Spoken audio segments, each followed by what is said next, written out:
Weber, Wicker. Réussir la pose de carrelage en terrasse. Les sols extérieurs sont soumis à des sollicitations importantes liées aux conditions climatiques. La combinaison de la présence d'eau et des cycles gel-dégel aboutit fréquemment à des décollements de carrelage. De plus, dès que le support ne présente pas une pente suffisante, l'eau s'infiltre sous le plan carrelé. Sécuriser la pose de carrelage en terrasse passe par une solution globale comprenant des produits adaptés pour réaliser la forme de pente, imperméabiliser le support, coller et jointoyer le carrelage. Pour réussir la pose d'un carrelage en terrasse, utilisez les outils habituels du carreleur.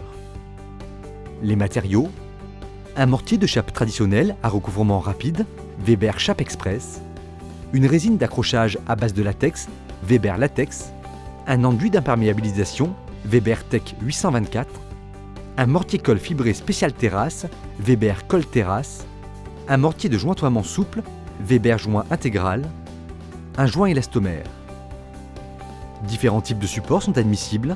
La pose de carrelage qui suit est réalisée en neuf sur support béton. Lors de la mise en œuvre des produits, attention à l'ensoleillement direct, au risque de pluie et à la température. Voici maintenant comment procéder. Préalablement, mettre en place une bande de désolidarisation périphérique de 5 à 8 mm d'épaisseur. Préparer un mélange de résine d'accrochage dans les proportions de 2 volumes d'eau pour 1 volume de résine. Préparer en parallèle le mortier de chape en mélangeant la poudre et l'eau pendant 3 à 4 minutes.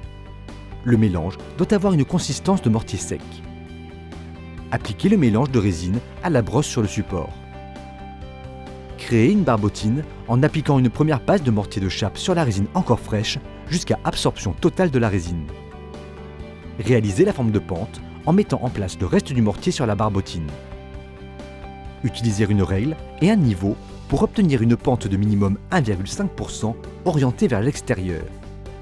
Compacter, dresser à la règle, puis talocher le mortier manuellement ou mécaniquement à l'hélicoptère.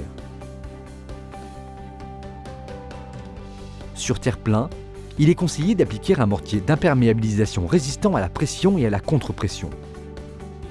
Celui-ci s'interpose entre la colle et la chape, bloquant ainsi les remontées capillaires et limitant le phénomène de calcite. Gâchez le mortier d'imperméabilisation avec environ 5 à 5,4 litres d'eau par sac de 20 kg pour obtenir un mélange homogène. Appliquez en 2 passes, une première passe de 1,4 kg par mètre carré à l'aide d'un peigne à petites dents triangulaires. Et 4 à 6 heures plus tard, appliquez à la lisseuse une deuxième passe de 1,4 kg par mètre carré pour combler les sillons du peigne.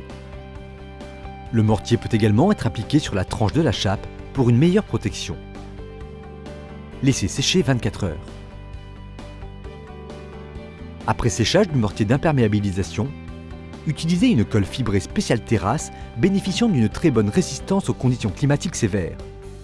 Gâchez le mortier-colle, de préférence avec un malaxeur électrique lent, en ajoutant 6 à 6,5 litres d'eau par sac de 25 kg jusqu'à l'obtention d'une pâte homogène.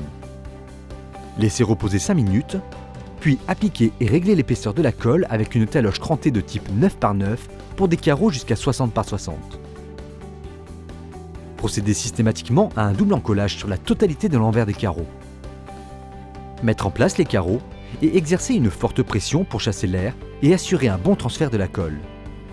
Utilisez les croisillons pour assurer un écartement régulier des carreaux.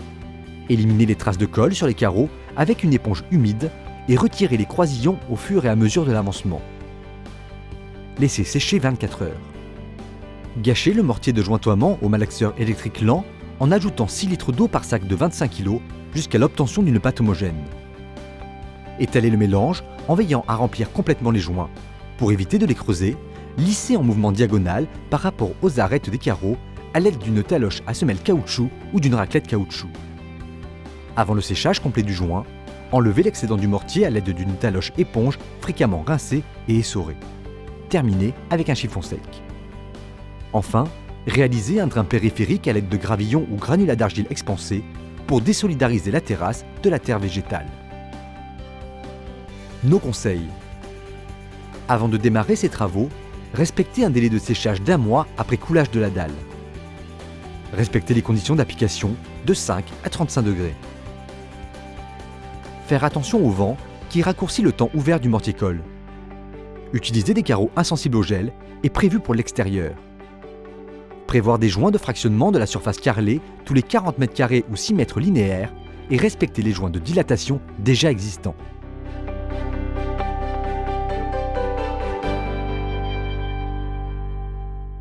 Weber, We Care.